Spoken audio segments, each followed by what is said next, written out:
Hello friends, welcome to railway exams 98 में। तो चलिए आज जो SSC Bihar SSC platform book volume 2 चल रहा था, ठीक है, प्रैक्टिस सेट। तो आज हम सेट नंबर कितना करेंगे? आज सेट नंबर हम 9 करेंगे। 8 हमने कवर कर लिया। अगर आप लोग नहीं देखें तो प्लेलिस्ट बना है, प्लेलिस्ट में जाकर आप देख सकते हैं, ठीक है, प्रैक्टिस कर सकते हैं। तो चलिए आज होगा सेट नंबर 9। अगर आप इस चैनल पर नए होंगे तो चैनल को सब्सक्राइब कर लेंगे, साथ में नोटिफिकेशन ऑन कर लेंगे और लाइक भी कर देंगे और साथ में दोस्तों तक पहुंचा देंगे। तो चलिए हम सबसे पहले क्वेश्चन की ओर बढ़ते हैं और बहुत ही अच्छे प्रश्नों के साथ हम बढ़ते हैं, ठीक है। सेट नंबर आज कितना है? 9। सबसे पहली क्वेश्चन है आपके स्क्रीन के ऊपर, जो बहुत ही अच्छे प्रश्न के साथ हम शुरू कर रहे हैं, ठीक है। क्वेश्चन क्या है से सुनिए। दिल्ली और पटना के बीच चलने वाली गर्म शुष्क पीड़ादायक पवनों का नाम बताइए। दिल्ली और पटना के बीच जो गर्म शुष्क पीड़ादायक चलती है वो कौन सी नाम है उसका? तो लू। क्या? लू नाम है। Option number B. कौन सा हो जाएगा? Option number B. लू है जो उत्तरी मैदान में और पंजाब से बिहार तक चलने वाली शुष्क व पीड़ादायक पवनें भी है, ठीक है। अब भारत में लू का तापमान कितना होता है? 38 डिग्री सेल्सियस से 49 डिग्री सेल्सियस तक होती है। कितनी होती है भारत में लू का तापमान? 38 डिग्री सेल्सियस से 49 डिग्री सेल्सियस तक होती है, ठीक है। चलिए सेकंड नंबर क्वेश्चन देखिए। भारत सरकार ने किस केंद्रीय लोक उपक्रम को 12 अक्टूबर 2023 को नवरत्न कंपनी का दर्जा प्रदान किया? तो ई किसे किया है? ई किया है आपको rail India technical and economic service limited. Option number ए को। किसको किया है? ऑप्शन नंबर ए को, rail India technical and economic service limited को, ठीक है। चलिए, और अक्टूबर 2023 में नवरत्न का दर्जा प्राप्त हुआ है किसे? राइट्स लिमिटेड को भी प्राप्त हुआ है, ठीक है। चलिए नेक्स्ट क्वेश्चन की ओर बोलते हैं। क्वेश्चन नंबर, और हिंदुस्तान एरोनॉटिक्स लिमिटेड का मुख्यालय कहाँ है? बेंगलुरु। हिंदुस्तान एरोनॉटिक्स लिमिटेड का मुख्यालय कहाँ है? बेंगलुरु। चलिए क्वेश्चन नंबर 3 की ओर बढ़ते हैं। क्वेश्चन नंबर 3 है आपके स्क्रीन के ऊपर। राष्ट्रीय डेयरी अनुसंधान संस्थान करनाल द्वारा तैयार की गई भारत की पहली क्लोन मादा बछड़े का नाम क्या है? राष्ट्रीय डेयरी अनुसंधान संस्थान करनाल द्वारा जो तैयार किया गया था उस भारत में जो पहली क्लोन मादा था उस बछड़े का नाम क्या है? तो उस बछड़े का नाम है गंगा। क्या नाम है? गंगा। Option number A. कौन सी हो जाएगी? Option number A. क्या नाम है? गंगा, ठीक है। अब पहला जो क्लोन डॉली नामक भेड़ बनाया गया था, पहले क्या बनाया गया था? डॉली नाम के भेड़ बनाए गए थे, ठीक है, और बछड़ा में गंगा। आगे बढ़े। क्वेश्चन नंबर 4, निम्नलिखित में से कौन सा जैव विविधता स्थल भारत में मौजूद नहीं है? तो कौन सा है? वलासिया। कौन सा है? वलासिया। ऑप्शन नंबर सी, ठीक है। आगे बढ़े क्वेश्चन नंबर 5 की ओर। क्वेश्चन नंबर 5 है आपके स्क्रीन पे। क्वेश्चन नंबर 5 है कि राजस्थान के अलवर से होकर गुजरने वाला अक्षांश डैश से भी होकर गुजरता है। मतलब राजस्थान के अलवर से होकर गुजरने वाला अक्षांश और किससे होकर भी गुजरता है? तो ये गुजरता है आपका राजस्थान से लेकर सिक्किम। कहाँ जाती है? सिक्किम, ठीक है। राजस्थान से अलवर से होकर गुजरने वाला अक्षांश सिक्किम से भी होकर गुजरता है। नेक्स्ट क्वेश्चन है आपके स्क्रीन के ऊपर। अब भूमध्य रेखा को 0 डिग्री अक्षांश रेखा माना गया, ये भी पता है ना। चलिए क्वेश्चन नंबर बढ़ते हैं 6 के ऊपर। राष्ट्रीय जलमार्ग 3 भारत के किस राज्य में स्थित है? ये है आपका केरल में स्थित। कहाँ है? केरल में। Option number D. कहाँ है? ऑप्शन नंबर डी, केरल में। आगे बढ़े, ठीक है। अगर NW यानी नेशनल वाटर 1 की बात करें तो गंगा, भागीरथी, हुगली, ठीक है, जो मिली है वो कौन से राज्य में? यूपी, बिहार और झारखंड। चलिए नेक्स्ट क्वेश्चन की ओर बढ़ते हैं। Question number 7। क्वेश्चन नंबर 7 है, निम्नलिखित में से किस देश की भू सीमा भारत से जुड़ी नहीं है? निम्नलिखित में से किस देश की भू सीमा भारत से जुड़ी नहीं है? तो म्यांमार जुड़ा हुआ है, चीन भी जुड़ा है और बांग्लादेश, आपका ताजिकिस्तान नहीं जुड़ा है। कौन से नहीं है? ताजिकिस्तान, ठीक है। और देश की बात कर ले, पाकिस्तान हो गया, ठीक है, Maldives, Sri Lanka, Bangladesh, Myanmar, Thailand, Indonesia, ये सब क्या है? भारत के सब सीमा है, भू सीमा, ठीक है। जल एवं स्थल से सीमा से लगे देश की बात करें तो बांग्लादेश, म्यांमार और पाकिस्तान हो जाएगी, ठीक है। चलिए आगे बढ़े, नेक्स्ट क्वेश्चन की ओर बढ़ते हैं। क्वेश्चन नंबर 8, निम्नलिखित में से वर्तमान में भारतीय महिला क्रिकेट टीम के मुख्य कोच कौन है? वर्तमान में भारतीय महिला क्रिकेट टीम के मुख्य कोच कौन है? तो Amol Majumdar, option number D. कौन है? अमोल मजूमदार। आप कमेंट बॉक्स में कीजिएगा भारतीय पुरुष क्रिकेट टीम का मुख्य कोच कौन है, ठीक है, कमेंट बॉक्स में छापिएगा। आगे बढ़े नेक्स्ट क्वेश्चन की ओर। क्वेश्चन नंबर 9, क्वेश्चन नंबर 9 है, निम्नलिखित में से दूसरा उच्च भारतीय नागरिक सम्मान कौन सा है? दूसरा उच्च भारतीय नागरिक सम्मान कौन सा है? तो Padma Vibhushan, option number D. कौन सा है? Padma Vibhushan, option number D. अगर उच्च बात करें यानी भारत का सर्वोच्च नागरिक सम्मान बात करें तो भारत रत्न हो जाएगा। कौन सी हो जाएगी? भारत रत्न। और तीसरा सर्वोच्च नागरिक सम्मान पूछे तो पद्म भूषण। चौथा सर्वोच्च नागरिक सम्मान पूछे तो पद्मश्री। भारत रत्न की शुरुआत कब हुई थी? 1954 में। भारत रत्न पहली बार किसको दिया गया था? डॉक्टर सर्वपल्ली राधाकृष्णन को। और किसको? सर वी रमन एवं सी राजगोपालचारी को दिया गया है, ठीक है। क्वेश्चन नंबर 10 है, ज्ञानपीठ पुरस्कार किस क्षेत्र वाले को दिया जाता है? तो ज्ञानपीठ पुरस्कार साहित्य क्षेत्र वाले को दिया जाता है। किसे दिया जाता है? साहित्य क्षेत्र वाले को। इसकी स्थापना कब हुआ था? 1961 में। कब हुआ था? 1961 में। आगे बढ़े, क्वेश्चन नंबर 11। क्वेश्चन नंबर 11 है, पूर्वोत्तर के किस राज्य में पहला मेडिकल कॉलेज अक्टूबर 2023 में खुला है? पूर्वोत्तर के किस राज्य में पहला मेडिकल कॉलेज अक्टूबर जो 2023 में खुला है? एक खुला है आपको नागालैंड में। कहाँ खुला है? नागालैंड में, ठीक है। चलिए आगे बढ़े। और नागालैंड को राज्य का दर्जा कब दिया गया था? 1963 में। कब दिया गया था? 1963 में। आगे बढ़ते हैं क्वेश्चन नंबर 12। क्वेश्चन नंबर 12 है, वर्ष 2024 में आयोजन होने वाले 109वीं भारतीय विज्ञान कांग्रेस की मेजबानी कौन करेगी? तो ये आपको करेगी लवली प्रोफेशनल यूनिवर्सिटी, ठीक है। कौन करेगी? लवली प्रोफेशनल यूनिवर्सिटी, 12 के डी। आगे बढ़े, लवली प्रोफेशनल यूनिवर्सिटी कहाँ है? पंजाब में स्थित है। चलिए नेक्स्ट क्वेश्चन की ओर बढ़ते हैं। क्वेश्चन नंबर 13 नंबर क्वेश्चन है आपके स्क्रीन के ऊपर। किस तमिल लेखिका को सूर्यवंशम के लिए सरस्वती सम्मान 2022 का सम्मान से अक्टूबर 2023 में सम्मानित किया गया?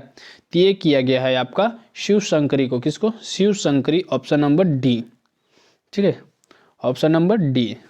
आगे बढ़े नेक्स्ट क्वेश्चन की ओर। 14 नंबर क्वेश्चन है, भारतीय रिजर्व बैंक ने 2 दिसंबर 2011 को NBFC MFI के लिए एक व्यापक नियामक ढांचा पेश किया था। ऑप्शन नंबर कौन सा हो जाएगा? बी। भारतीय रिजर्व बैंक ने 2 दिसंबर 2011 को NBFC MFI के लिए एक व्यापक नियामक ढांचा पेश किया था। नेक्स्ट क्वेश्चन की ओर बढ़ते हैं। Question number 15। क्वेश्चन नंबर 15 है आपके स्क्रीन के ऊपर, देश की पहली डिजिटल एड्रेस सिटी होगा? कौन सा होगा? देश की पहली डिजिटल एड्रेस सिटी कौन सा हो जाएगा? इंदौर हो जाएगी। सबसे स्वच्छ शहर कौन सा है? कमेंट बॉक्स में कीजिएगा, ठीक है। चलिए नेक्स्ट क्वेश्चन की ओर बढ़ते हैं। आपको अब 16 से मिलेगा आपको 30 तक मैथ। 16 से आपको 30 तक क्या मिल जाएगा? मैथ। चले 31 से शुरू करते हैं, ठीक है। चलिए 31 नंबर क्वेश्चन है,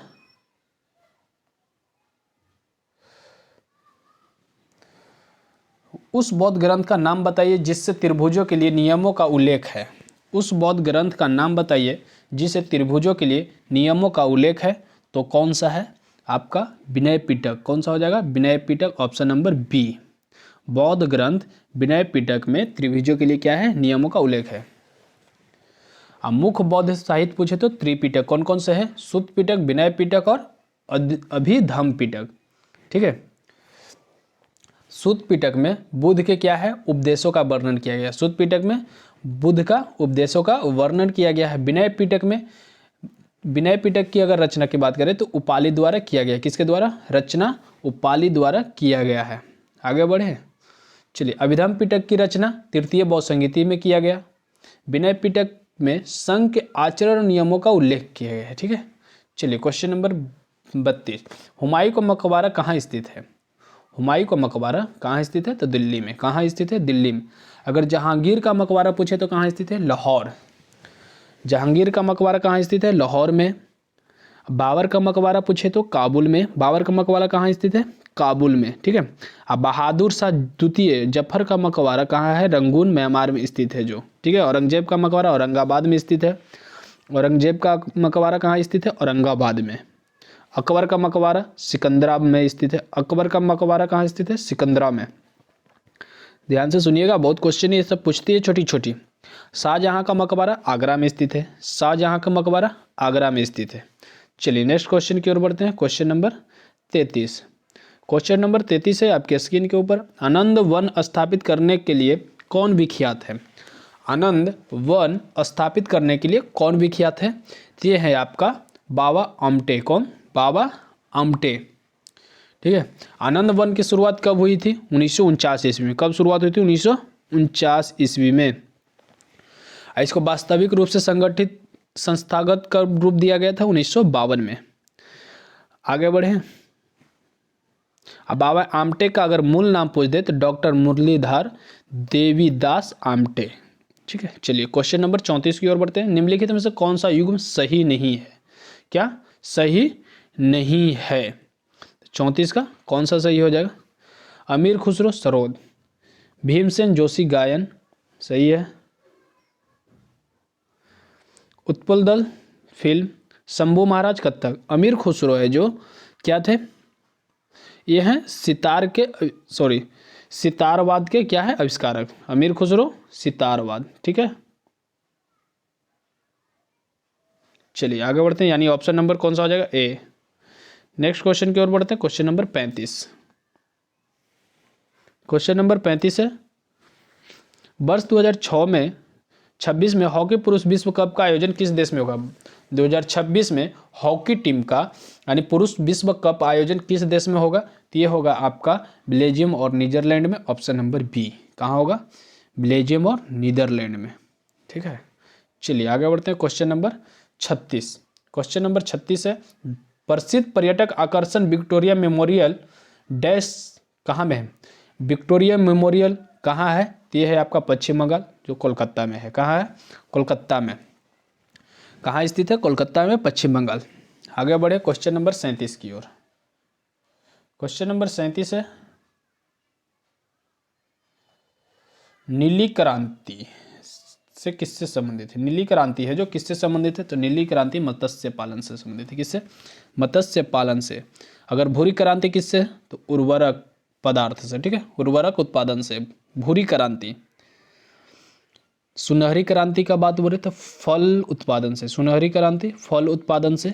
चलिए आगे बढ़ते हैं। क्वेश्चन नंबर 38, माउंट एवरेस्ट नाम किसके नाम पर रखा गया? माउंट एवरेस्ट नाम किसके नाम पर रखा गया? तो ई रखा गया है भारत के एक महासर्वेक्षक के नाम पर रखा गया। Option number C. कौन सा हो जाएगा? Option number C. ठीक है, और माउंट एवरेस्ट को पिक 15 के नाम से भी जाना जाता है। आगे बढ़े। ये 1865 से पहले माउंट एवरेस्ट को किस नाम से जाना जाता था? पिक 15 के नाम से। चलिए आगे बढ़ते हैं। इसकी ऊंचाई कितना है? 8848.86 मीटर। कितना? 8848.86 मीटर। माउंट एवरेस्ट है जो हिमालय पर्वत का एक भाग है, श्रृंखला है। ठीक है, चलिए आगे बढ़ते। अगर एवरेस्ट फतह करने वाली पूछे कि एवरेस्ट फतह करने वाली विश्व की प्रथम महिला कौन है? तो जापान की है जुंको तेबई। कौन है? जापान की तुमको जुनको तेम्बई। एवरेस्ट फतह करने वाली विश्व की प्रथम महिला जापान की तुमको तेम्बई।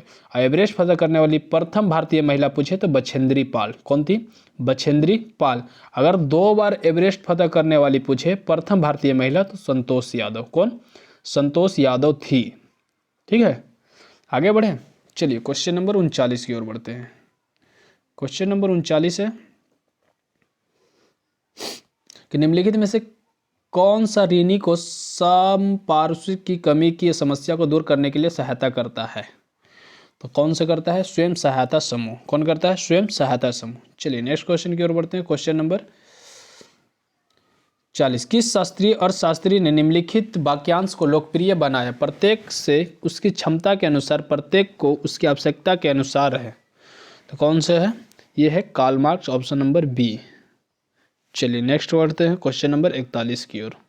क्वेश्चन नंबर 41 है आपके स्क्रीन के ऊपर कि चेंचू जनजाति विद्रोह दक्षिण भारत के किस क्षेत्र में जनजाति विद्रोह था? तो चेंचू जनजाति विद्रोह दक्षिण भारत के कहाँ था? आंध्र प्रदेश में। कहाँ? आंध्र प्रदेश में। चलिए आगे बढ़ते हैं। चेंचू विद्रोह के हनुमंथु के नेतृत्व में हुआ था। किसके नेतृत्व में हुआ था? हनुमंथु के नेतृत्व में हुआ था।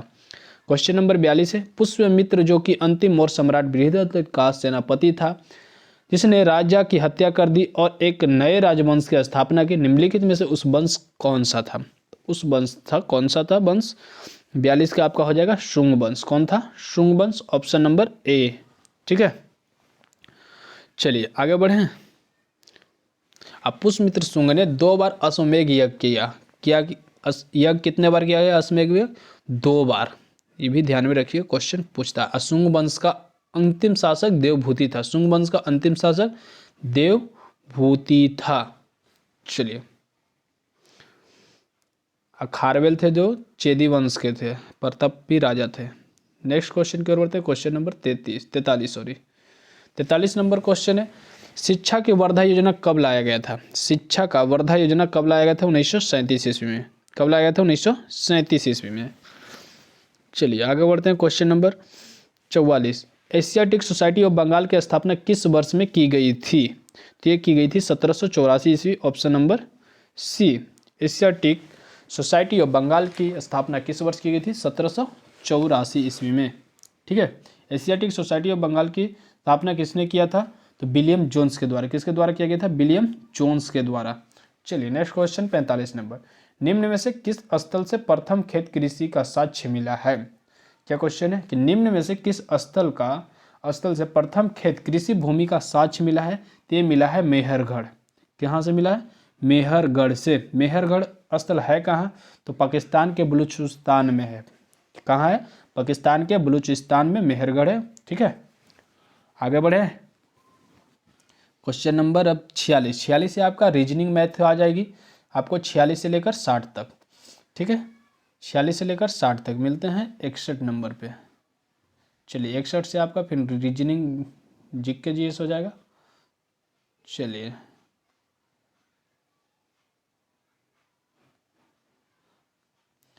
इकसठ नंबर। भारतीय संविधान का अनुच्छेद 61 किससे संबंधित? भारतीय संविधान का अनुच्छेद है जो 61 किससे संबंधित है? 61 है राष्ट्रपति के महाभियोग से संबंधित। ऑप्शन नंबर कौन सा हो जाएगा? बी। ठीक है, कौन से किससे संबंधित है? महाभियोग से, राष्ट्रपति के महाभियोग से। महाभियोग किसके द्वारा चलाई जाती है राष्ट्रपति पर? संसद के द्वारा। ठीक है, जो एक अर्धन्यायिक प्रक्रिया। क्या है? अर्धन्यायिक प्रक्रिया है। चलिए आगे बढ़े। राष्ट्रीय आपात अनुच्छेद 352। राष्ट्रीय आपातकाल की बात करें तो अनुच्छेद 352। ठीक है, वित्तीय आपात की बात करें तो अनुच्छेद 360 और राष्ट्रपति द्वारा राष्ट्रपति शासन 356। चलिए नेक्स्ट क्वेश्चन 62। भारत के संविधान का कौन सा भाग वित्त संपत्ति अनुबंध और मुकदमे सूट से संबंधित है? कौन सा है? भाग आपको 12। कौन सा? भाग 12। चलिए आगे बढ़ते हैं। क्वेश्चन नंबर आपको अनुच्छेद है जो 264 से 300A तक है। अनुच्छेद 300 का संपत्ति के अधिकार के बारे में। अनुच्छेद 300 का है जो संपत्ति के अधिकार के बारे में। संविधान के भाग 9 में पंचायती राज है। संविधान के भाग 10 में अनुसूची और जनजाति क्षेत्र का वर्णन है। भाग 8 में संघ राज्य क्षेत्र का वर्णन है। भाग 8 में संघ राज्य क्षेत्र का वर्णन है। भाग 9 में पंचायती राज्य है। ठीक है, भाग 10 में आपको अनुसूची और जनजाति क्षेत्र का वर्णन है। चलिए नेक्स्ट क्वेश्चन की ओर बढ़ते हैं। Question number 63। क्वेश्चन नंबर 63 है आपके स्क्रीन पे। ब्रिटेन के किस कानून के द्वारा भारतीय प्रतिनिधियों को भारतीय Vidhan Parishad Indian legislative council के चुनाव में पहली बार सीटों का आवंटन किया था? तो ये किया गया था आपको भारतीय परिषद अधिनियम 1892 कब किया गया था? भारतीय परिषद अधिनियम 1892। ठीक है, चलिए आगे बढ़ते हैं क्वेश्चन नंबर नेक्स्ट की ओर। 64 नंबर क्वेश्चन है आपके स्क्रीन के ऊपर कि ईस्ट इंडिया कंपनी के किस गवर्नर जनरल के कार्यकाल में आंग्ल नेपाल युद्ध लड़ा गया था? ईस्ट इंडिया कंपनी के किस गवर्नर जनरल के कार्यकाल में आंग्ल नेपाल युद्ध लड़ा गया था? ये लड़ा गया था आपको लॉर्ड हेस्टिंग्स। किसमें? Lord Hastings. ठीक है, लॉर्ड हेस्टिंग्स। कब लड़ा गया था? 1814 से 16 ईस्वी के बीच। ठीक है, 1814 से 1816 ईस्वी के बीच आंग्ल नेपाल युद्ध हुआ था। आगे बढ़ें, चलिए क्वेश्चन नंबर 65 की ओर बढ़ते हैं। म्यांमार की आधिकारिक भाषा क्या है? म्यांमार की आधिकारिक भाषा क्या है? तो बर्मी। कौन सी है? बर्मी।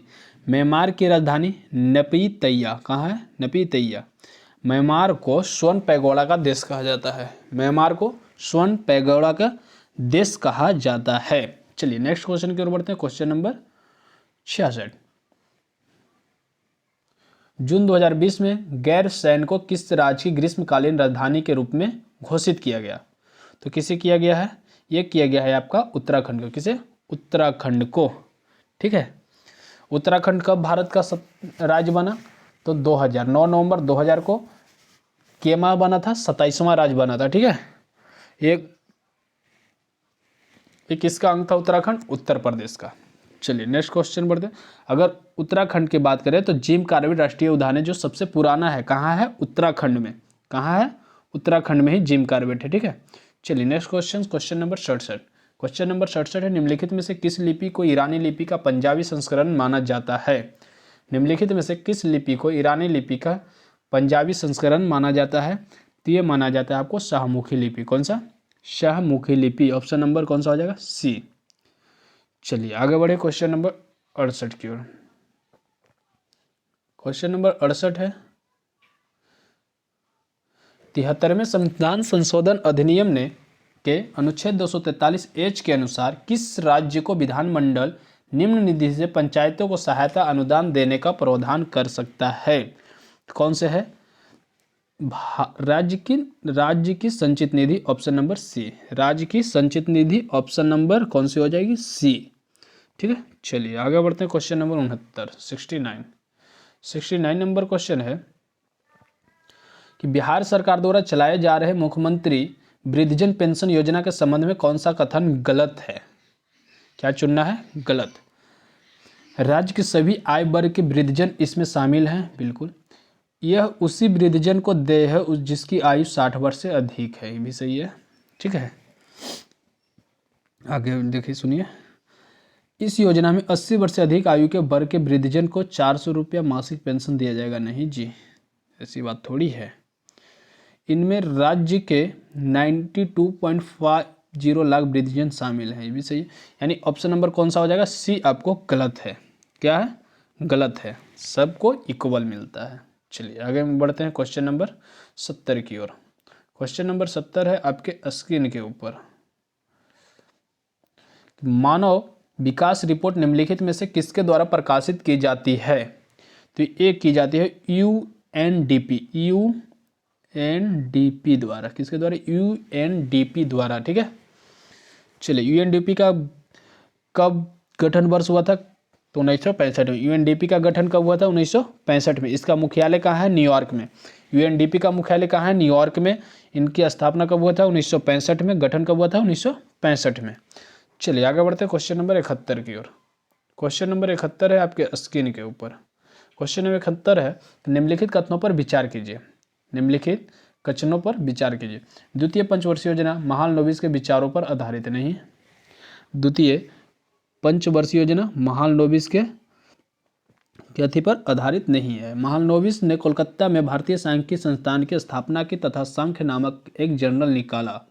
उपयुक्त में से कौन सा कथन असत्य है? ना तो फर्स्ट है, ना ही सेकंड है। ऑप्शन नंबर कौन सा हो जाएगा? डी। ठीक है, ना तो फर्स्ट है ना ही सेकंड है। ऑप्शन नंबर डी, यानी दोनों से। आगे बढ़े क्वेश्चन नंबर 72। क्वेश्चन नंबर 72 है, भारत सरकार द्वारा चलाया गया मिशन इंद्रधनुष किससे संबंधित है? भारत सरकार द्वारा चलाया गया मिशन इंद्रधनुष किससे संबंधित है? तो बच्चों और गर्भवती महिलाओं का प्रतिरक्षण करना। ऑप्शन नंबर कौन सा हो जाएगा? ए। ठीक है, ऑप्शन नंबर ए।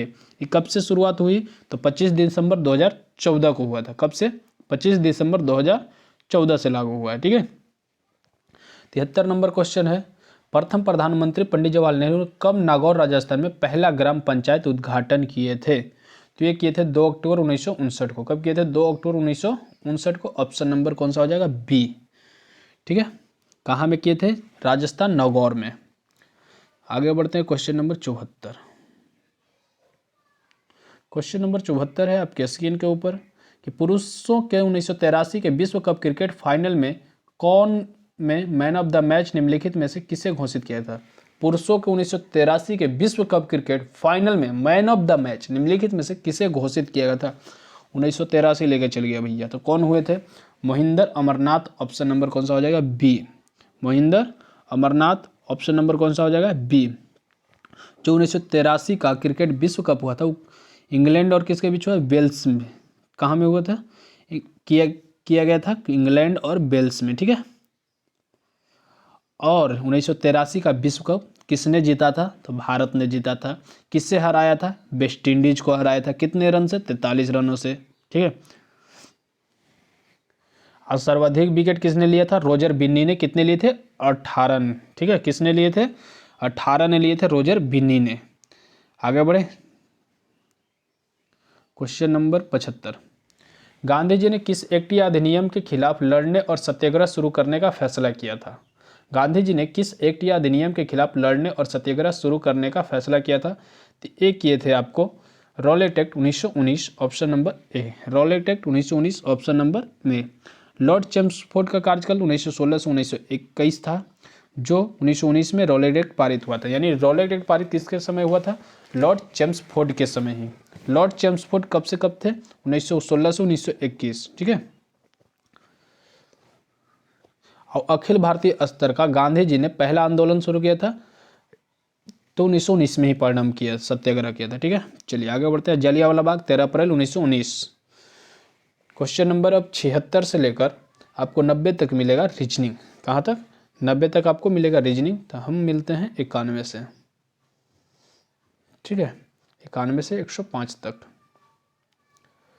चलिए 91 नंबर क्वेश्चन, भारत के उस वायसराय का नाम बताइए जिसका संबंध भारतीय स्वतंत्रता संग्राम के दौरान के विवादास्पद इल्बर्ट बिल से था?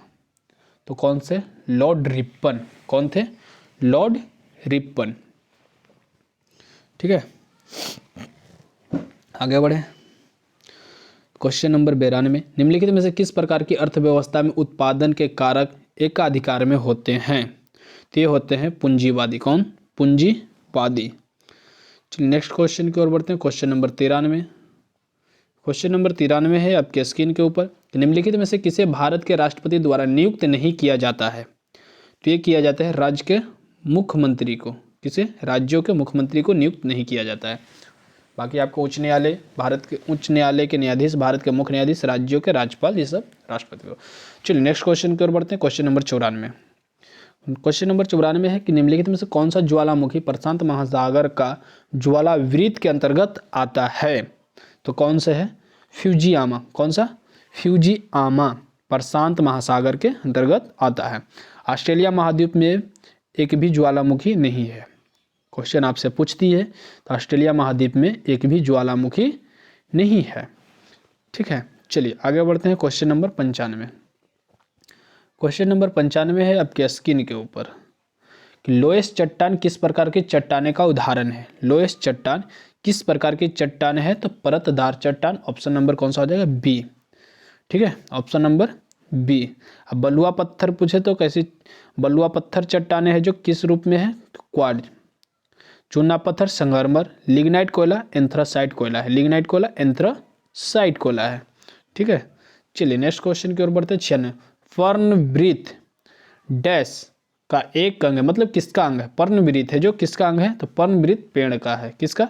पर्णवृत्त है जो पेड़ का है। ठीक है, next question 97 number. Question number 97 है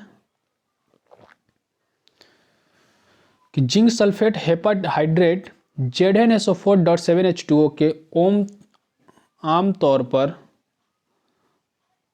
आमतौर पर डैश के नाम से जाना जाता है, मतलब किसके नाम से जाना जाता है। तो इस जिंक सल्फेट हेपर हाइड्रेट ZnSO4.7H2O को आमतौर पर किससे जाना जाता है, तो श्वेत तुतिया व्हाइट विट्रोल, या ऑप्शन नंबर डी। कौन सा हो जाएगा, ऑप्शन नंबर डी। अगर नीला तुतिया की बात रासायनिक सूत्र क्या हो जाएगा, तो CuSO4.5H2O। नीला तुतिया का रासायनिक नाम क्या हो जाएगा, CuSO4.2H2O, ठीक है, 5H2O, सॉरी, CuSO4 5H2O, ठीक है। अगर जिप्सम का रासायनिक सूत्र पूछे, जिप्सम का रासायनिक सूत्र हो जाता है CuSO4.2H2O। जिप्सम का क्या हो जाएगा, CuSO4.2H2O। एप्सम नमक का पूछे तो MgSO4.7H2O होता है। अगर प्लास्टर ऑफ पेरिस की रासायनिक सूत्र पूछ दे तो CuSO4.5H2O होता है, ठीक है। ये सब ध्यान में रखिए। चलिए नेक्स्ट क्वेश्चन की ओर बढ़ते हैं। क्वेश्चन नंबर 98, 98 नंबर क्वेश्चन है आपके स्क्रीन के ऊपर, ठीक है। क्या है क्वेश्चन कि निम्नलिखित में से कौन सा लाभकारी कीट नहीं है, निम्नलिखित में से कौन सा लाभकारी कीट नहीं है, तो दीमक आपका लाभकारी कीट नहीं है, ठीक है। चलिए एक नेक्स्ट क्वेश्चन बढ़ते हैं। क्वेश्चन नंबर 98 हो गया 99 की ओर। क्वेश्चन नंबर 99 है आपके स्क्रीन के ऊपर जी। क्वेश्चन नंबर 99 है कि एसी जनित्र को डीसी जनित्र में परिवर्तित करने के लिए क्या किया जाता है। एसी जनित्र को डीसी जनित्र में परिवर्तित करने के लिए यानी विभक्त करने के लिए क्या उपयोग करते हैं, तो हम लोग करते हैं विभक्त वैद्युत परिवर्तक का उपयोग किया जाता है, यानी ऑप्शन नंबर कौन सा हो जाएगा, 99 का बी। नेक्स्ट क्वेश्चन की ओर बढ़ते हैं। क्वेश्चन नंबर 100, निम्नलिखित में किन्हें पादप जगत के उभयचरों के रूप में जाना जाता है, तो ये जाना जाता है आपको उभयचरों के रूप में ब्रायोफाइटा को। ऑप्शन नंबर कौन सा हो जाएगा, बी, ए, कौन सा हो जाएगा, ए, ब्रायोफाइटा। चलिए आगे बढ़ते हैं। अब 101 पे आते हैं। 101 नंबर क्वेश्चन है कि चीनी के अल्कोहल में रूपांतरण की प्रक्रिया को क्या कहा जाता है। चीनी के अल्कोहल में रूपांतरण की प्रक्रिया को क्या कहा जाता है, तो ये आपको किण्वन कहा जाता है। क्या कहा जाता है, किण्वन, ठीक है। चलिए 102 नंबर क्वेश्चन, संयोजी इलेक्ट्रॉन डैश मौजूद होते हैं। संयोजी इलेक्ट्रॉन में क्या मौजूद होते हैं, तो संयोजी इलेक्ट्रॉन में परमाणु के सबसे बाह्य कक्षा में मौजूद होते हैं। ऑप्शन नंबर कौन सा हो जाएगा, बी। आवर्त में संयोजी इलेक्ट्रॉन की संख्या पूछते तो 1 2 3 4 5 6 7 8 होता है, ठीक है, जबकि वर्ग में यह नियत रहता है। चलिए आगे बढ़ते हैं। क्वेश्चन नंबर 102 हो गए। 103 पे आते हैं। क्वेश्चन नंबर 103 है आपके स्क्रीन के ऊपर। क्वेश्चन नंबर 103 है, आप उन दवाओं को क्या कहते हैं जो ग्राही की सतह पर आबंधित होकर इसके प्राकृतिक कार्य में विरोध उत्पन्न करता है, तो इसे कहते हैं हम विरोधी। जब विरोध उत्पन्न कर रहा है तो उसे कहते हैं हम विरोधी। चलिए 104 नंबर क्वेश्चन है आपके स्क्रीन पर, किसी पदार्थ की मात्रा को मापने के लिए निम्नलिखित में से किस इकाई का उपयोग किया जाता है, तो किसका उपयोग किया जाता है, मोल को। किसी पदार्थ की मात्रा को मापने के लिए निम्नलिखित में से किस इकाई का उपयोग किया जाता है, तो मोल को, ठीक है। चलिए आगे बढ़ते हैं। क्वेश्चन नंबर 105, 105 नंबर क्वेश्चन है आपके स्क्रीन के ऊपर, निम्नलिखित में से कौन सा सिद्धांत सौर ऊर्जा प्रणालियों से संबंधित है, तो कौन सा है, फोटोवोल्टाइक प्रभाव, photovoltaic effect. Option number A he is the right answer है, ठीक है। इस तरह आपको 105 तक क्वेश्चन समाप्त हो गया, यानी आपको टोटल कितने क्वेश्चन, 60 क्वेश्चन। 15 क्वेश्चन और बचा है, तो अब यहाँ से 106 से लेकर 120 तक आपको रीजनिंग की क्वेश्चन मिलेगी, ठीक है। अब मिलते हैं 121 पे। 121 से आपका जीके है, ठीक है। चलिए 121 नंबर क्वेश्चन है आपके स्क्रीन के ऊपर।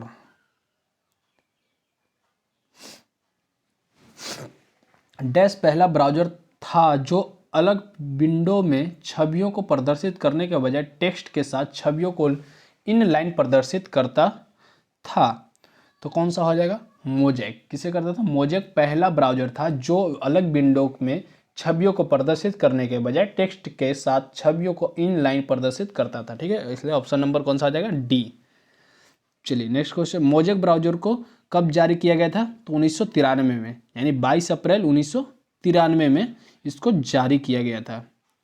चलिए आगे बढ़ते हैं क्वेश्चन नंबर 122। कंप्यूटर के संदर्भ में वेट वेयर क्या होता है? कंप्यूटर के संबंध में वेट वेयर क्या होता है? तो मानव मस्तिष्क के समान। Option number C. कौन सा हो जाएगा? ऑप्शन नंबर सी, मानव मस्तिष्क के समान। ठीक है, चलिए नेक्स्ट क्वेश्चन की ओर बढ़ते हैं। क्वेश्चन नंबर नेक्स्ट की ओर क्वेश्चन नंबर 123 है आपके स्क्रीन पे।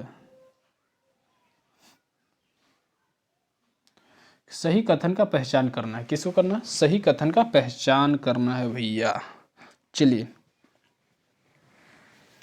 जूल शक्ति का मात्रक, बिल्कुल नहीं। न्यूटन शक्ति का मात्रक, न्यूटन बल का मात्रक, जूल बल का मात्रक। तो ऑप्शन नंबर आपको सी इज द राइट आंसर। शक्ति का मात्रक वाट होता है। क्या? शक्ति का मात्रक वाट होता है। ऊर्जा के मात्रक क्या होता है? ऊर्जा की मात्रक, ऊर्जा या कार्य का जूल होता है। विद्युत धारा के पूछे तो एम्पियर, तापमान के पूछेगा तो केल्विन, विद्युत विभवांतर के पूछेगा तो वोल्ट, प्रेरकत्व के पूछेगा तो हेनरी। ठीक है, समझ में आ गया? आ गया। चलिए नेक्स्ट क्वेश्चन की ओर बढ़ते हैं। 124 में किसी तत्व की परमाणु संख्या उस तत्व के प्रत्येक परमाणु के नाभिक में मौजूद डैश की संख्या के बराबर होती है। तो कौन होती है मौजूद? तो प्रोटॉनों की संख्या के बराबर होती है। ठीक है, प्रोटॉनों की संख्या के बराबर होती है। ऑप्शन नंबर कौन सा हो जाएगा? ए। चलिए नेक्स्ट क्वेश्चन की ओर बढ़ते हैं। 125 नंबर क्वेश्चन। 125 नंबर क्वेश्चन है, बिग बैंग थ्योरी किससे संबंधित है? बिग बैंग थ्योरी किससे संबंधित है? तो बिग बैंग थ्योरी ब्रह्मांड की उत्पत्ति से संबंधित है। ठीक है, रेडियोधर्मिता का आविष्कारक कौन है? Henry Becquerel. रेडियो आविष्कारक है हेनरी बेकुरल। ठीक है, एक्स किरणें की खोज किसने किया था, यानी आविष्कार किया था? तो रोंटजन। एक्स किरणें के रोंटजन। चलिए आगे बढ़ते हैं। Question number 126। प्रति विषाणु औषधियाँ बनाना प्रति जीवाणु दवाइयों के बनाने की अपेक्षा अधिक कठिन है। क्योंकि विषाणु वायरस परपोषी की मशीनरी का उपयोग करते हैं। ऑप्शन नंबर कौन सा हो जाएगा? ए। 126 का ए। चलिए नेक्स्ट क्वेश्चन की ओर बढ़ते हैं। Question number 127। किसी संगीत समारोह में विस्तार जाने से पूर्व कोई सितार वादक तनाव को समायोजित करते हुए डोरी को उचित प्रकार से झंकृत करने का प्रयास करता है। ऐसा करके वह क्या समायोजित करता है? तो ऐसा करके वह क्या समायोजित करता है? तो वो सितार की डोरी की आवृत्ति को अन्य वाद्य यंत्रों को आवृत्ति के साथ। ऑप्शन नंबर कौन सा हो जाएगा? सी। 127 का सी। चलिए नेक्स्ट क्वेश्चन की ओर बढ़ते हैं। 128 नंबर। 128 नंबर क्वेश्चन है कि जब कोई पिंड मुक्त रूप से पृथ्वी की ओर गिरता है तो इसकी कुल ऊर्जा कितनी होती है? जब कोई पिंड मुक्त रूप से पृथ्वी की ओर गिरता है तो इसकी कुल ऊर्जा कितनी होती है? तो कुल ऊर्जा अचर रहती है। ठीक है, क्या रहती है? अचर रहती है। ठीक है, यानी किसी तंत्र की कुल ऊर्जा सदैव संरक्षित रहती है। ठीक है, चलिए नेक्स्ट क्वेश्चन की ओर बढ़ते हैं। Question number 129। 129 नंबर क्वेश्चन है, लाई डिटेक्टर उपकरण को डैश के रूप में भी जाना जाता है। लाई डिटेक्टर उपकरण को किस रूप में और जाना जाता है? पॉलीग्राफ। Option number D. कौन सा हो जाएगा? Polygraph. Option number D. Next question के, सिस्मोग्राफ से भूकंप की तीव्रता नापी जाती है। सिस्मोग्राफ से भूकंप की तीव्रता। पॉलीग्राफ टेस्ट के लिए क्या लाना पड़ता है? यानी कोर्ट से अनुमति लेना पड़ता है। पॉलीग्राफ टेस्ट के लिए कोर्ट से अनुमति लेना पड़ता है जी भैया। चलिए next question 130 number. 130 number question है, निम्नलिखित में से किसका उपयोग सर्वाधिक आमतौर पर सौर सेलों में अर्धचालक के रूप में किया जाता है? निम्नलिखित में से किसका उपयोग सर्वाधिक आमतौर पर सौर सेलों में अर्धचालक के रूप में किया जाता है? तो ए किया जाता है आपको GAS यानी गैस एस का उपयोग। ऑप्शन नंबर ए। 130 का ए। ठीक है, नेक्स्ट क्वेश्चन की ओर बढ़ते हैं। Question number 131।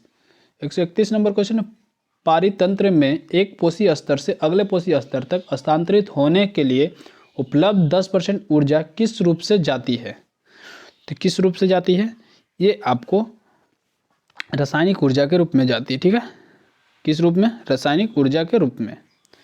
132 नंबर क्वेश्चन, अगर ऑक्सीजन दहन का पोषक होता है, ऑक्सीजन है जो दहन का क्या होता है? सॉरी। चलिए नेक्स्ट क्वेश्चन की ओर बढ़ते हैं। Question number 132। 132 नंबर क्वेश्चन है कि जलती हुई मोमबत्ती को कांच के जार से ढकने पर क्या होगा? तो यह बुझ जाएगी। जलती हुई मोमबत्ती को जब कांच से ढक देंगे, यानी कांच के जार से ढक देंगे, तो क्या हो जाएगी? बुझ जाएगी। ठीक है, चलिए, यानी मोमबत्ती के ज्वाला को 3 क्षेत्रों में बांटा गया है, ठीक है, एक आंतरिक क्षेत्र, मध्य क्षेत्र और बाह्य क्षेत्र। नेक्स्ट क्वेश्चन है 133 में, पित्तल इनमें से किसका मिश्रण है? पित्तल इनमें से किसका मिश्रण है? तो पित्तल है जस्ता और तांबा, तो जस्ता 30%, तांबा 70%, ऑप्शन नंबर बी, ठीक है। अगर कांसा पूछे तो कॉपर और यानी CuSN टीन, ठीक है, तो कॉपर आपका हो जाएगा 88%, टीन हो जाएगा 12%। टांका यानी सोल्डन की बात बोले तो Pb+SN यानी 50 से 70%, 50 से 30% होती है। गन धातु कॉपर, टीन और जिंक। चलिए आगे बढ़ते हैं, क्वेश्चन नंबर 134 नंबर क्वेश्चन है आपके स्क्रीन के ऊपर। सोडियम एक अभिक्रियाशील धातु है जो खुले रखे जाने पर डैश के साथ अभिक्रिया करके विस्फोट के साथ आग पकड़ लेती है, तो किसके? ऑक्सीजन, ठीक है, किसे? ऑक्सीजन। 134 का डी। आगे बढ़े, क्वेश्चन नंबर 135 यानी लास्ट क्वेश्चन होगा आज का, सेट नंबर 9 का। सेट नंबर 9 का आज लास्ट क्वेश्चन है, निम्नलिखित में से किस पौधे को जड़, तना और पत्तियों में विभेदित नहीं किया जा सकता है? तो स्पाइरोगाइरा का ऑप्शन नंबर कौन सा आ जाएगा? सी, इसको विभेदित नहीं किया जा सकता है, ठीक है। यानी स्पाइरोगाइरा एक है जो करोलोफिल युक्त पाए जाने वाला शैवाल है। तो इस तरह आपको 75 क्वेश्चन जीके एंड जीएस समाप्त हुआ। बाकी आपको मैथ एंड रीजनिंग 75 रहा। तो आप अगर इस चैनल पे नए होंगे तो चैनल को सब्सक्राइब कर लेंगे। मिलते हैं सेट नंबर 10 के साथ, तब तक आप बने रहिए। Thank you. जय हिंद, जय भारत।